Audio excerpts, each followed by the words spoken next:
Aglonas Alpos šodien ļoti daudz automašīnu ar Mercedes zīmēm. Stādāties priekšā, kas jūs esat un kāpēc Aglonas Alpos jūsu pārstāvju ir šodien tik daudz? Labdien! Prieks būt pie jums ciemos Latgalē un Aglonā.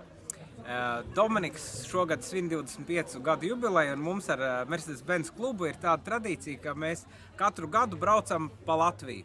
Pagājušajā gadā bijām Kurzemē, un šogad, kā ieskaņu uz Latvijas 100 gadi, izdomājām, ka jābrauc pa Latgali, jo bija Latgales kongress 100 gadi, un tas mums būs arī Reizeknē kā tāds noslēdzošais objekts. Un tad mēs šodien sākām pie Brīvības pieminekļa, nodziedājām dziesmu, pēc tam Likteņdārzā. Tad paskatījāmies Līvānu stiklu, ļoti skaistu muzeju ar tradīcijām Preiļos Leļu karaļvalsti, un tad uz Aglonu. Baziliku pa ceļam, un šeit bija Aglonas Alpos ļoti viesmīlīga un jauka saimniece, un tiešām mēs visi, laimīgi, tik garšīgi bija un tik viesmīlīgi, tā kā mēs visi laimīgi pāēduši un dosimies tālāk uz Čertoku. Tātad sākums bija pie Rīgā, un noslēgums, kur tad ir plānots? Tātad, tagad vakarā mēs braucam uz Daugavpili, rīt no rīta Rotko centrs, Skrošu rūpnīca, pēc tam Reizeknē Gors, tad ir 100 gadus piemineklis, un tad caur Teiču rezervātu tur skatu tornis un jau uz māju pusi. Tā kā tāds jauks Latgales riņķis mums sanāca. Tātad jubilejas gadā, 25 gados, Latvijas 100 gadai par godu arī Aglonas Alpi. Kas Aglonā tika redzēts un kas Aglonā tika apjausts pirmo reizi?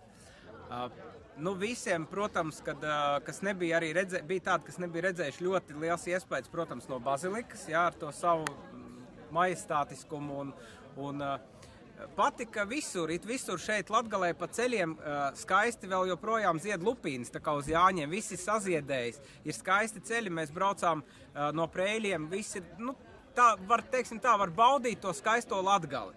Un visur cilvēki ļoti mūs jauku uzņēma un viesmīlīgi, sirsnīgi, kā jau latgalieši, jūtamies kā īsti kā Latgalē. Cik jūsu ir?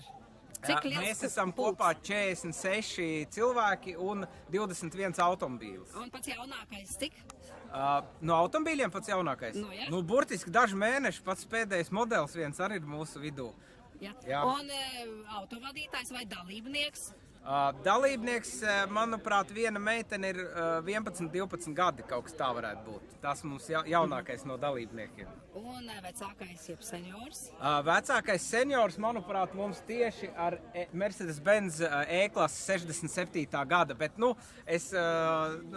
kungs labākajos gados un ar ļoti, ļoti skaistu vēsturisko spēkratu.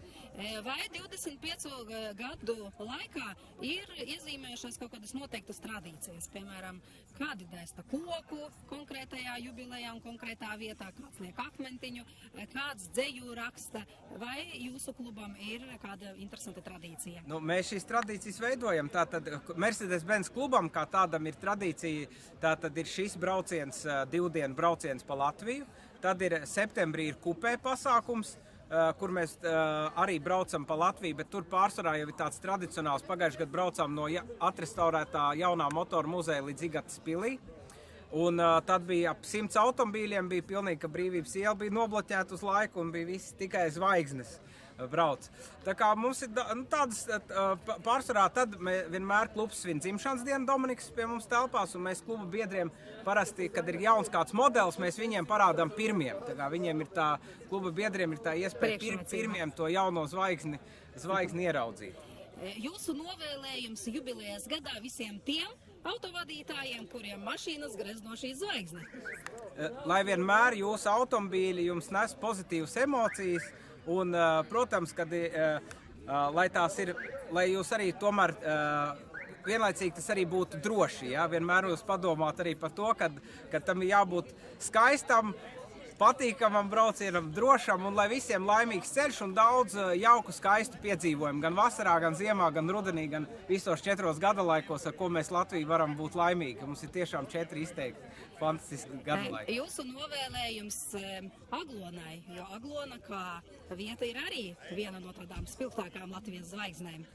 Aglonai es varētu novēlēt, es domāju, ka Aglona tomēr ir tāda Latvijas garīgā tāds garīgais centrs, uz ko svētceļnieki tiecās, un es domāju, to arī saglabāt un attīstīt to garīgā centra tādu tradīciju, un varbūt arī ar laiku vienot arī daudz citu ticību un konfesiju cilvēkus.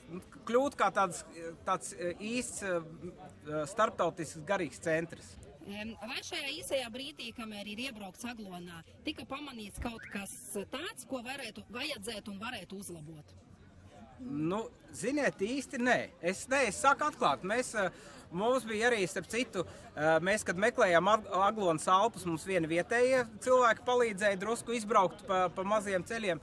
Mums viss patīk, mums viesmīlīgi uzņem Aglonas Alpos fantastiskākās saimnieces, garšīgs ēdiens, mēs visi laimīgi.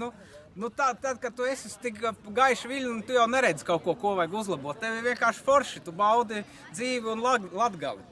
Novēlēsim jums labu ceļavēju un labus ceļu līdz Čortakam, apskatīt un arī noslēgt jūsu jubilejas braucienu pa Latgali. Liels paldies un augstu laimi Latgalei un augstu laimi Latvijai. Paldies jums!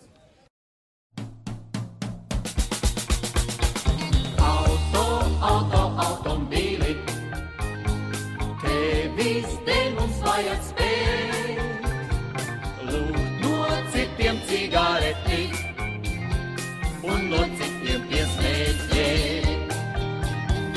Un kad beidzot kājām gājies, pats pie sava auto tiek, pašam vairs no auto priekā daudz kas pāri nepaliek. La la la la la la la la, la la la la la la la, la la la la la la la, la la la la la la. Tāpēc braucējs mūža galā atkal mācās kājām skriet. Tad, kad labā kājā nezin, vairs kur kreisā kājā iet. Un kad beidzot kājām gājies, pats pie sava auto tiek, pašam vairs no auto priekā daudz kas pāri nepaliek. La la la